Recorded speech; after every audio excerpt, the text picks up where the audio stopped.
안녕하세요. 심이었습니다. 3부가 시작이 됐습니다. 3부는 심각한 정치 뉴스나 이런 복잡한 뉴스 말고 좀 가벼운 뉴스들로 진행을 하는 코너 속의 코너, 스미더스의 판단고기라는 이름으로 진행을 해보자 합니다. 판단고기가 아니고 디시전, 판단고기입니다. 여기 이제 저희 거장판이란다. 저기 정분실 팟빵 게시판에 그 고기라는 분께서 제안을 해주신 코너명이고요. 원래 제가 이제 이걸 좀 일찍 들었다면 스미더스의 정보 분석실이 아니라 스미더스의 판단고기라고 코너 이름, 이 프로그램 이름을 만들었을 텐데 굉장히 마음에 들거든요. 그런데 이제 또 일견 드는 생각이, 제가 이제 거장판을 같이 진행하셨던 그분께서 판단고기에 대해서 굉장히 극혐을 하시기 때문에, 제가 만약에 판단고기라고 이름을 지을 경우에 불필요하게 쟤들이 혹시 싸웠나 하는 불화설이 제기될 수 있는 우려가 있어서 그것까지는 쓰지 않겠다 라는 생각을 했습니다. 그 거장판 제작진과 저는 그 어떠한 불화도 없고요. 지금도 아주 우호적인 관계를 유지하고 있고, 언제든 거장판이 제기가 된다면 거기에도 참여할 의사가 있습니다. 그분들 되게 착한 분들이고요. 아마 이제 육아 때문에 많이 지쳐 있을 뿐입니다. 그렇게 생각해 주시면 되고, 지금 여러분이 눈앞에 보시는 이것은 루거 권총이 아닙니다. 이거는 뭐냐, 베이비 남부라고 하는, 지금 전쟁기념관에도 한자로 들어가 있는데, 베이비 남부라고 하는 이제 일제시대 때 일본이 쓰던 권총입니다. 이게 남부 권총이라고 큰 권총이 있고, 요건 이제 그걸 소형화시킨 작게 만드는 권총인데, 요건 이제 일본에서 이제 육군사관학교를 1등으로 졸업하게 되면, 수석 졸업을 하게 되면 천황이 하사하는 이 천황하사품을 이제 복제를 한 권총이고요. 요게 이제 앞부분을 보시면 막혀 있죠. 이렇게 아예 그냥 구멍이 없습니다. 이렇게 막혀 있죠. 이게 뭐냐면, 일본에서는 이런 총을 이제 소위 말해서 문진이라고 부릅니다. 문진, 쇳덩어리. 그러니까 작동은 가능한데 총으로서의 역할을 할 수 없는 막혀있는, 그리고 모형이고, 이 소재 자체는 이제 알루미늄 합금이기 때문에 실제 총알을 넣어서 이걸 구멍을 뚫어가지고 쏘면 제 손이 없어질 겁니다. 이 손이 갈고리만 남을 거예요. 이렇게 후크 선장 마냥.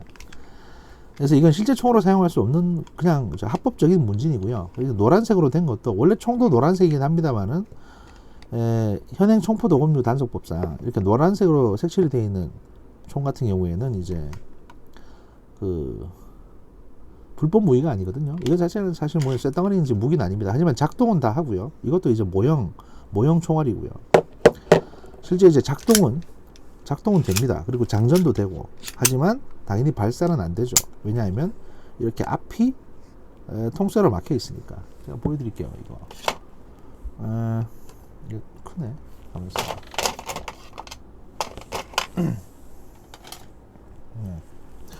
이걸로 보여드리겠습니다. 이게 안 들어갑니다. 이 구멍이 없어요. 이게 막혀 있습니다. 이렇게. 그래서 이거 가지고 불법이다 아니다, 불법 무기 아니다, 이런 말씀은 하시지 마시기 바랍니다. 이거는 검찰 마크가 있네요. 이제 페이퍼 나이프인데 하나 얻었습니다. 아무튼 이제 이 베이비 남부 요거를 이제 눈여겨서 한번 보시고요. 요걸 배경으로 스미더스의 판단고기 3부를 진행을 하도록 하겠습니다. 첫 번째 뉴스는 이제 유시스에서 나온 뉴스입니다. 11월 13일 날 6시에 나온 뉴스고요. 제목은 이제 연료비 아꼈는데 초라한 성적표 받은 한전, 요금 인상 힘 받나 라는 제목으로 나온 이제 뉴스입니다. 이 뉴스에 따르면 이제 한국전력이 4분기 만에 흑자를 내긴 했지만 지난해에 한참 못 미치는 성적표를 받았다는 겁니다. 통상 3분기에는 여름철 전력 수요가 급증하면서 가장 많은 돈을 벌어들이는 시기이긴 합니다.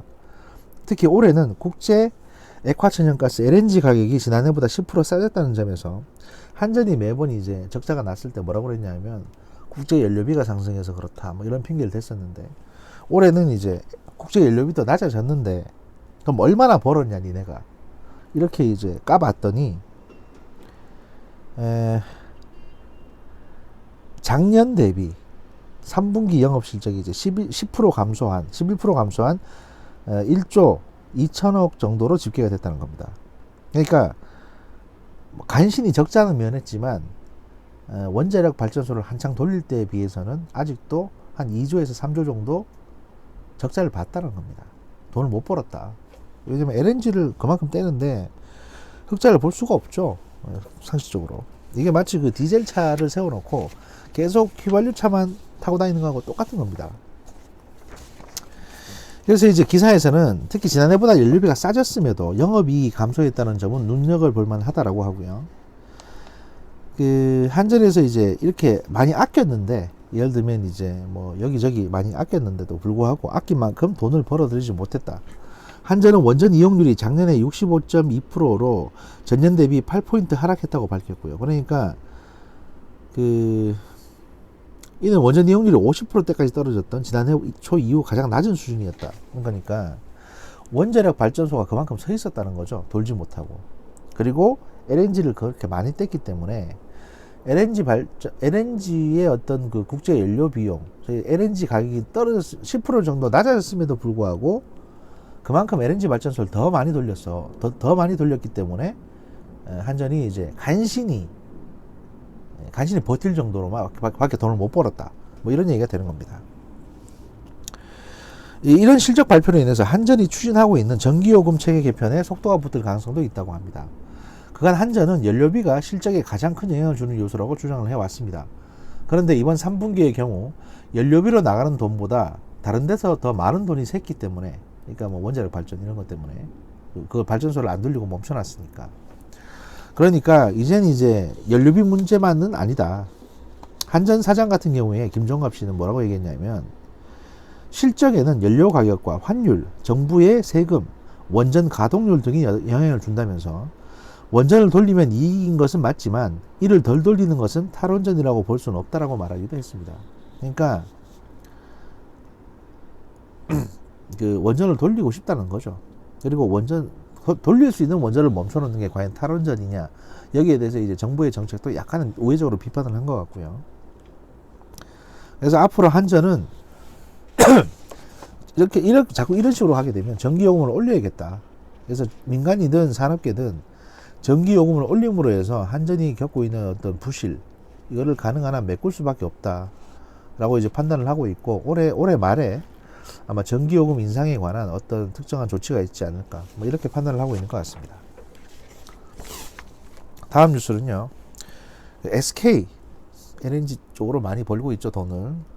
이 SK가 한국석유공사의 자회사인 코리아 에너지 터미널 지분 45.5%를 인수를 해가지고 이제 본격적으로 그 LNG 유통, 국내 이제 LNG 유통에까지 진출하겠다. 진출하는 모습을 이제 보이기로 했다는 겁니다. 그 800억 정도를 들여가지고 이제 코리아 에너지 터미널의 주식 48,000주를 인수를 했는데요. 그 코리아 에너지 터미널은 한국석유공사의 자회사로 울산에서 석유 및 LNG 복합 터미널을 운영하는 사업을 추진 중입니다. SK가 이 주식을 인수하면서 코리아 에너지 터미널 지분 45.5%를 갖게 됐고요. 지분 취득의 목적은 석유 및 LNG 복합 터미널 사업에 참여라고 SK가스는 밝혔습니다. 그래서 이제 현 정부 들어서 SK가 독자적으로 미국으로부터 셰일가스를 석유 수입해 들어올 수 있는 LNG 운반선도 보유를 하고, 그 다음에 울산이나 이런데 여러 가지 LNG 저장소도 만들고, 한국석유공사가 하고 있던 석유 및 LNG 복합 터미널 운영까지 개입을 하게 되면 우리나라의 LNG 유통부터 LNG 공급망, LNG와 관련된 모든 에너지망, 결국 LNG는 수소 경제하고도 연결되거든요.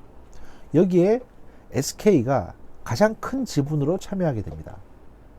과연 현 정부는 SK에 왜 이렇게 많은 특혜를 주는 것일까요? 가습기 살균제의 가장 큰 잘못을 저지른 게 SK케미컬입니다. 원료 공급 업체거든요. 그런데 김상조 씨의 공정거래위원회는 이 SK케미컬에 대해서 제대로 조사를 하지도 않고 제재를 하지도 않았습니다. 그때부터 시작된 걸까요? 왜 SK는 이런 수많은 특혜를 받고 있는 것일까요? 지금 지어야 될 원전을 짓지 않으면 향후 10년 동안, 원전은 금방 지을 수 있는 게 아니니까요. 향후 10년 동안 탈원전 정책이 바뀐다고 하더라도 향후 10년 동안 SK가 벌어들일 수 있는 돈은 수백조에 달합니다. 다시 말해서 SK라는 회사가 어떤 국내 에너지 사업을 좌지우지할 수 있는 권한을 현 정부에서 줘버린 겁니다. 과연 무엇 때문에? 무엇을 약속받고? 여기에 대해서는 저희가 계속 시간을 두고 추적을 해 나가도록 하겠습니다. 저희가 아니라 제가요. 네. 그리고 또 다른 뉴스인데요. 11월 8일 날 나온 뉴스입니다. 확실한 미래 성장 동력인데 ESS, 삼성 SDI와 LG화학에서 이제 추진하고 있는 ESS 설비에서 자꾸 화재가 발생한다는 겁니다. ESS 설비는 뭐냐면 에너지 저장 장치, 에너지 세이빙 시스템인데 보통 태양광 발전 설비 옆에 이제 같이 붙어 있습니다. 태양광을 통해서 발전을 하게 되면 그렇게 발전하는 신재생 에너지로 발전하는 전기는 저장을 할 수가 없습니다. 물론 뭐 모든 대부분의 이런 대용량 전기는 저장이 안 됩니다만 태양광 발전 같은 경우에는 그게 더 심하거든요. 그렇기 때문에 태양광으로 발전하는 전기를 바로 연결해서 이제 뭐 불을 킨다든지 해서 쓰지 않으면 그 전기는 그냥 버리게 되는 겁니다. 그래서 그게 아까우니까 ESS라고 하는 거대한 배터리 시스템을 배터리가 많이 들어가는 건물을 만들어 가지고 그 건물 안에 태양광에서 발전한 이 전기를 저장하는 이런 시스템을 이제 보급을 하고 추진을 하고 있는데요. 거기에 들어가는 배터리가 보통 자동차에 탑재되는 배터리가 아니고 전기 자동차에 탑재되는 리튬이온 배터리인 경우가 많습니다. 그리고 이게 이제 보통 새 제품보다는 폐차하는 전기 자동차에서 이제 뜯어낸 배터리를 이제 재생시켜 가지고 보통 이런데 재활용을 하거든요. 그런데 여기서 자꾸 화재가 발생하는 겁니다. 그리고 이 업체들은 이렇게 이제 과열돼서 과다 충전이 될 경우에 이런 배터리들이 화재가 발생하는 것에 대해서 알고 있었다는 겁니다. 알고 있으면서도 이제 해결책을 마땅히 제시를 못하고 있습니다. 그래서 이런 대기업들이 내놓은 해결책이라는 게 뭐냐? 특수 소화 시스템을 설치하는 게 해결책입니다. 여기에 대해서. 그러니까 화재 방지 시스템이 아니라 불이 났을 때 빨리 끄는, 그 말은 불이 날 거를 본인도 알고 있고 불이 나는 거를 막을 수는 없는데 불 나면 빨리 끌 수 있는 설비만 우리가 우선적으로 설치하겠다. 이걸 보완책이라고 지금 내놨다는 거고요. 보통 이제 새 배터리도 물론 들어가는데 이게 워낙 대용량 배터리, 그러니까 핸드폰에 들어가는 배터리 같은 거거든요. 이게 워낙 대용량 배터리 시스템이다 보니까 내부적으로 뭐 차단용 셀, 화학 셀 구조만 조금만 잘못돼도 과거 이제 갤럭시 7이 이제 폭발했듯이 그렇게 화재가 발생합니다. 과열 충전이 되면. 그러니까 여기에 대해서 기술적으로 아직 극복이 안 됐다는 거죠. 근데 이제 기술적으로 극복이 안 됐는데 현 정부에서 이제 태양광 산업의 확대를 급속하게 지시를 했고 또 모든 어떤 공공기관, 학교에 태양광 패널을 설치해라라고 하니까 그 태양광을 저장할 수 있는 ESS 설비까지도 좀 졸속적으로 보급이 되게 됐고 이러다 보니 기술적으로 검증이 되지 않은, 완성되지 않은 시스템이 보급되다 보니까 여기서 자꾸 화재가 발생하는 겁니다. 이게 지금 28번째 화재고요. 심지어 도깨비 불이라고 부르거든요. 왜 화재가 나는지 모르기 때문에. 그래서 사실은 제가 보기에 이게 통째로 다 미친 짓이고요. 아직 기술적으로 완성되지 않은 태양광을 무리하게 보급해서 그 태양광 관련 이제 업체를 운영하시는, 협동조합 운영하시는 그 진보 쪽 인사들, 소위 말해서 이제 운동권 쪽 인사들, 뭐 허인회 씨라든지 이런 분들 빨리 돈 벌어주게 하려고 보니까 이렇게 스텝이 꼬인 것 같습니다. 모든 첨단 기술이라는 게 원래 이렇게 불안정하기도 하거든요. 아무튼 뭐 그런 일이 있었다고 하고요. 예. 다음 뉴스는 좀 가벼운 국제 뉴스입니다. 11월 13일 날 나온 뉴스인데요. 트럼프, 북한에 내가 미쳤다고 생각하게 만들라고 지시를 했다는 겁니다. 이거 무슨 얘기냐? 니키 헤일리 전 유엔 주재 미국 대사가 이제 자기 공직에서 내려와가지고 책을 하나 썼습니다. 책을 하나 썼는데 그 책 제목이 이제 외람된 말이지만 이라는 제목으로 썼습니다. With all due respect라고 이제 이걸 제목으로 해서 책을 썼는데, 이 책 내용에 따르면 트럼프의 어떤 대북 협상 정책, 그리고 이제 대북 제재에서 중국과 러시아를 어떻게 설득했는지에 대한 이제 내막이 여기에 소개가 됩니다. 그 내용에 따르면 그 트럼프는 이제 이게 그러니까 그 한창 김정은하고 로켓맨이네 미치광이 영감이네 하고 싸울 때, 그때 트럼프가 왜 그런 얘기를 했는지에 대한 이제 설명 같은 건데요. 그 소위 말해서 북한을 설득할 때 북한을 대화의 장으로 나오게 하기 위해서 트럼프 대통령은 미치광이 전략을 사용했다는 겁니다. 매드맨 티어리라고 해서, 이건 미치광이 전략이라는 거는 그 키신저 국무장관이 고안을 한 거거든요.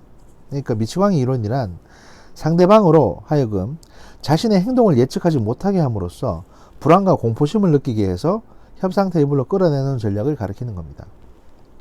그동안 트럼프 대통령의 대북정책, 무역전쟁 등 중요 이슈에 대해서 오락가락한 발언과 행보에 대해 언론들이 미치광이 이론을 제기한 적은 있었지만, 트럼프 행정부의 핵심 관료였던 인물 입에서 실제로 이게 사실로 확인된 것은 처음이라는 겁니다. 그 구체적인 내용에 따르면 이제 2018년 8월 당시에 백악관에서 이제 트럼프 대통령은 기자들의 질문에 답하면서 북한은 세계가 지금까지 보지 못한 화염과 분노에 직면할 것이라고 경고를 했습니다. 같은 해 유엔 총회 연설에서는 김정은 위원장을 로켓맨으로 조롱하면서 동맹국들을 지키기 위해선 북한을 완전히 파괴하는 것 외에는 다른 선택의 여지가 없을 거라고도 얘기했고요. 그러면서 로켓맨은 자기 자신과 체제를 위한 자살 임무를 수행 중이다라고 이제 조롱한 바 있습니다. 그런데 이 헤일리 전 대사의 회고록에 따르면 트럼프 대통령이 당시 연설을 며칠 앞두고 자신에게 유엔 총회에서 김정은을 리틀 로켓맨이라고 부르는 것에 대해서 어떻게 생각하냐라고 이제 물어봤고, 그래서 이제 니키 헤일리 대사는 트럼프에게 내가 유엔 총회가 교회 같을 거라고 말한 걸 기억하느냐 하면서, 유엔 총회에 참석하는 그런 외교관들은 매우 진중한 사람들이기 때문에 로켓맨이라고 표현하는 것에 대해서 그들이 평소 듣던 표현은 아닐 거다.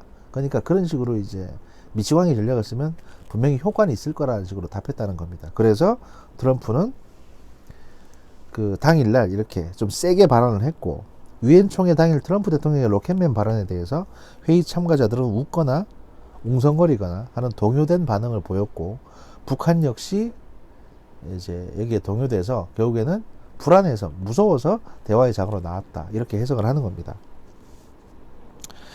그리고 이제 헤일리 전 대사는 또 이 저서에서 유엔 안전보장이사회에서 중국과 러시아를 그 북한 무역 제재에 동참시키기 위해서 역지사지 전략을 사용했다라고도 소개했습니다. 이것도 이제 키신저 전 장관의 조언에 따른 것이라고 하는데요. 먼저 중국 측에 접근해서 중국이 가장 꺼리는 상황에 대해서 설득을 했다고 합니다. 뭐냐면 중국이나 러시아는 사실 북한 핵개발에 따른 경제제재, 유엔 차원에서의 가장 강력한 경제제재는 반대하고 있는 입장이었는데, 이 두 나라가 유엔 안보리 상임이사국이기 때문에 이 두 나라가 반대를 하게 되면 제재안이 통과될 수가 없습니다. 그래서 이 두 나라를 설득을 했어야 되는데, 미국이 이 두 나라를 설득하기 위한 어떤 전략을 이렇게 썼다라는 거죠. 먼저 이제 중국에 접근해가지고는 어떻게 얘기했냐면, 중국 입장에서 가장 꺼리는 시나리오, 북한 붕괴 가능성을 얘기를 했다는 겁니다. 북한 붕괴라는 급변 사태가 발생을 하면 수많은 북한 사람들이 중국으로 건너가서 혼란을 야기시킬 건데 니네가 이걸 감당할 수 있냐 라고 얘기했더니 중국이 그러면 이제 설득이 돼가지고 알았다, 그럼 북한 경제 제재안에 중국은 동의하겠다라고 했고, 이 중국이 동의한 걸 갖고 러시아 쪽에 접근해가지고 중국까지 대북 제재에 동참하는 상황에서 러시아만 북한을 지지하게 되면 북한을 옹호하는 세계 유일한 나라가 러시아가 될 건데 니네 혼자 이거 감당할 수 있겠냐라고 해서 러시아의 동의까지도 받아냈다는 거죠. 이렇게 이제 국제사회에서는 어떻게 보면 이런 어떤 대의 명분에 관한 이야기들, 그러니까 명분을 줘야만 어떤 액션을 취할 수 있게 되거든요. 그러니까 명분을 얻기 위해서 이렇게 이제 설득을 하는 이런 것들이 진행이 됐고, 물론 이렇게 설득을 하면서 이면으로는 중국이나 러시아가 미국이 추진하는 북한의 대북 경제에 참여해주는 대신에 그럼 중국이 갖고 있는 또는 러시아가 갖고 있는 작은 소원, 미국이 들어줄 수 있는 작은 부탁을 좀 들어달라는 식으로 아마 요구를 했을 테고, 그게 들어줄 만한 수준의 부탁이었기 때문에 미국은 그 두 나라의 요구를 그 부탁을 들어줬을 겁니다. 그리고 대북 경제 제재안이 통과가 됐겠죠. 여기에 대해서 이제 자서전에서 이렇게 소개를 했다고 하고요. 스미데스 판단곡이 오늘 마지막 뉴스는요, 그 음식에 대한 뉴스입니다. 그러니까 이건 이제 신동아 11월호에 소개된 기사인데요. 여기에 대해서 제가 발췌해가지고 소개를 드리겠습니다. 식품공학자 최낙원 씨가 이제 이런 얘기, 최낙원 박사가 뭐라고 했냐면, 먹는 기쁨을 다 즐겨도 천수를 누릴 수 있다 라고 이제 얘기를 했다는 겁니다. 최근 저명 학술지 내과학연보에서 실린 논문 한 편이 국제적 관심을 모았다고 합니다. 소고기, 돼지고기, 양고기 등 이른바 적색육과 붉은 고기죠. 그 다음에 베이컨, 소시지, 살라미 등 가공육의 건강상의 위험이 실제보다 과장되게 알려졌다는 내용입니다. 그동안 적색육이나 가공육은 암이나 심장질환을 유발하는 원인으로 여겨졌는데, 미국, 캐나다, 스페인 등 세계 7개국 학자 14명이 모여서 공동 연구를 해봤더니 이게 아니더라. 이번 연구를 보면 적색육의 섭취를 줄이더라도 암으로 사망할 확률이 별로 낮아지지 않는다 라는 이제 연구 결과가 나왔다는 것이고요. 그래서 이제 전문가한테 물어봤다는 거죠. 대표적인 식품공학자 최낙원 씨에게 이제 물어봤더니 이분이 뭐라고 하냐, 바로 그 질문 때문에 세상이 이토록 시끄러운 거다. 뭘 먹어야 오래 살 수 있냐라는 질문 때문에. 그래서 오히려 반문을 합니다, 기자한테. 대체 얼마나 더 살고 싶은다, 얼마나 더 살고 싶은데요 라고. 이게 이제 웃으면서 물어봤다고 하고요. 이분이 말씀하시는 가장 대표적인 사례는 이겁니다. 뭐냐면, 세상엔 특별히 좋은 식품도 없고 특별히 나쁜 식품도 없다는 겁니다.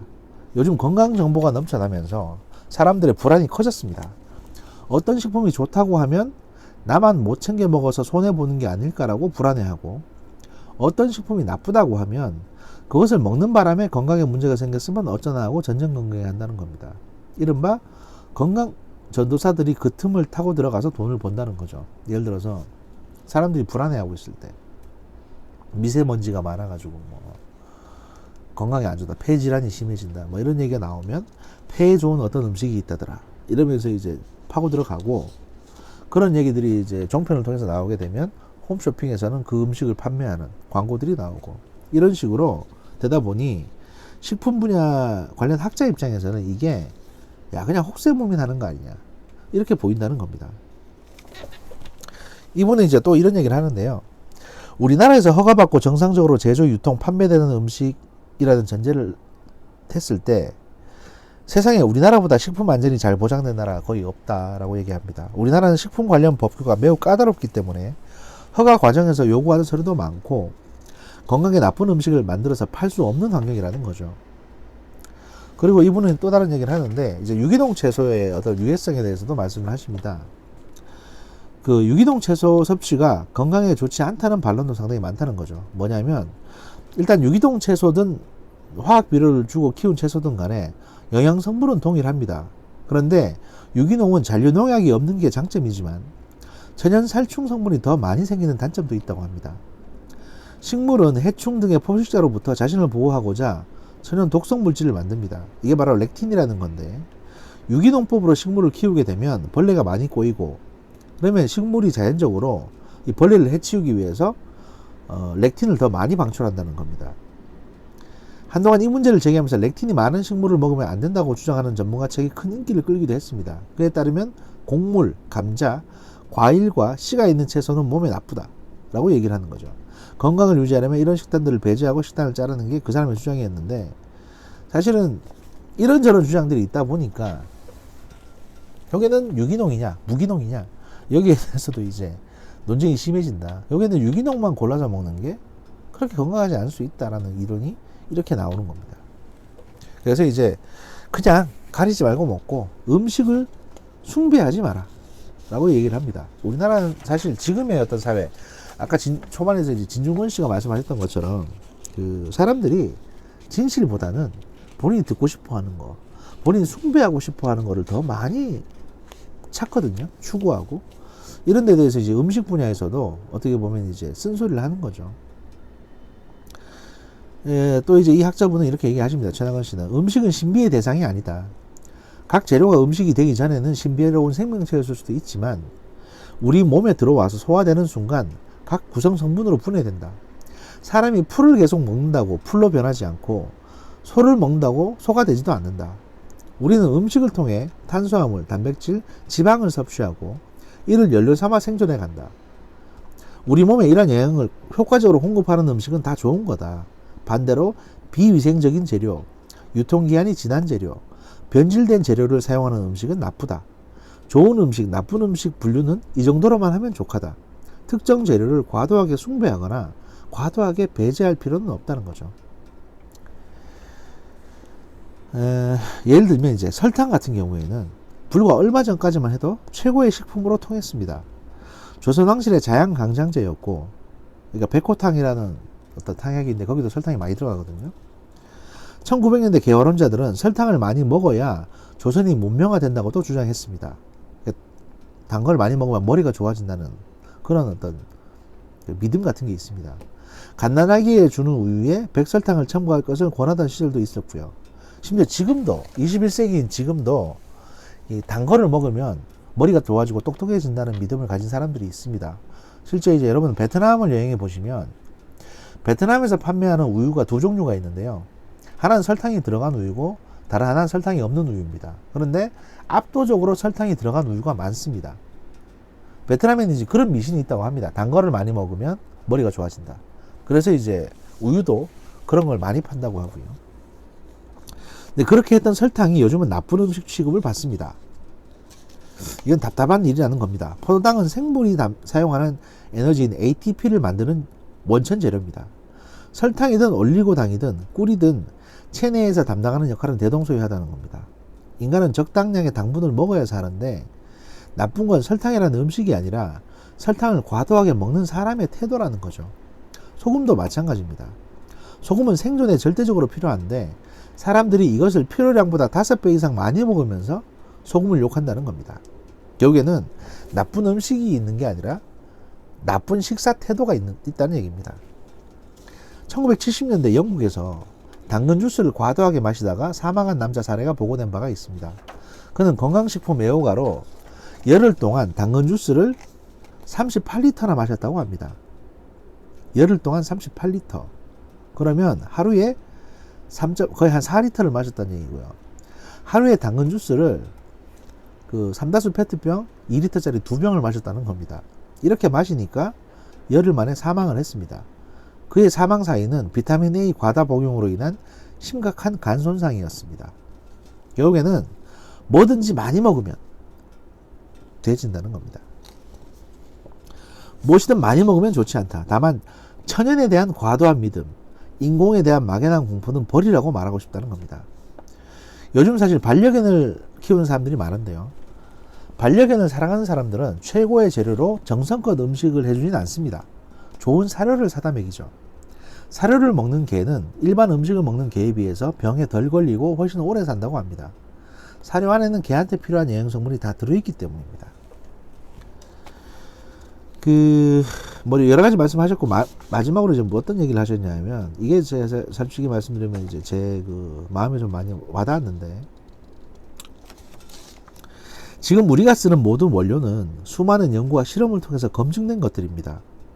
특정 물질의 일일 섭취 허용량이라는 게 있습니다. 이걸 ADI 치수라고 하는데요. Acceptable Daily Intake라고 해서 일일 섭취 허용량이라는 게 있습니다. 이거는 동물 실험을 했을 때 독성이 전혀 나타나지 않는 무작용량의, 그러니까 독성이 안 나타나는 양의 100분의 1 수준으로 정한다는 겁니다. 예를 들면 1kg당 100mg이 안전하다고 하면 일일 섭취 허용량은 1mg으로 정하는 겁니다. 그래서 이 1mg의 일일 섭취 허용량을 기준으로 해서 가공식품을 만들기 때문에 어떤 제품의 일일 섭취 허용량이 하나라고 했을 경우에 이거를 100개를 먹어도 사실은 독성이 없다는 겁니다. 이걸 다 실험을 하고 만들었다는 거죠. 거듭 강조하지만 한국은 섭취할 경우 건강을 해칠 수 있는 음식을 생산, 유통, 판매하도록 허용된 나라가 아니라는 겁니다. 그러니까 공장에서 나오는 음식 믿고 먹어도 된다. 많이 처먹지만 않으면 죽지 않는다. 뭐 이런 얘기를 하는 겁니다. 그리고 이제 밀가루나 가공식품이 썩지 않는 것에 대해서도 일반인들은 이제 이게 방부제 때문이라고 생각을 하시는 분들이 많은데, 여기서도 이제 한마디 합니다. 쌀을 실온에 두면 안 썩습니다. 웬만해서는. 그 이유는 수분 함량이 적기 때문입니다. 반면 쌀로 밥을 지으면 쉽게 부패합니다. 역시 수분이 많아지기 때문입니다. 밀가루나 과자를 장기 보관할 때 안 썩는다고 해서 방부제 탓하는 건 좀 억지스러워 보인다는 거죠. 결국에는 수분이 없는 물질들은 잘 안 썩습니다. 그러니까 수분이 없어서 또는 기름에 절여 있어서 안 썩는 건데, 이게 마치 방부제 때문에 안 썩는 것처럼 생각하는 거는 너무 과한 생각이다는 것이고요. 여기는 음식을 약되려고 먹는 것도 있지만 행복하려고 먹는 건데, 너무 스트레스 받으면서 음식 먹지 마라 라고 하는 식품공학자의 어떤 일견, 요거를 이제 마지막으로 오늘 스미더스의 정문실, 스미더스의 정문실 안의 작은 코너, 스미더스의 판단고기 제 3부 이제 마치도록 하겠습니다. 좀 지치네요. 1시간 더 읽으니까. 예, 오늘도 감사했습니다. 오늘도 좋은 하루 보내시기 바랍니다. 감사합니다.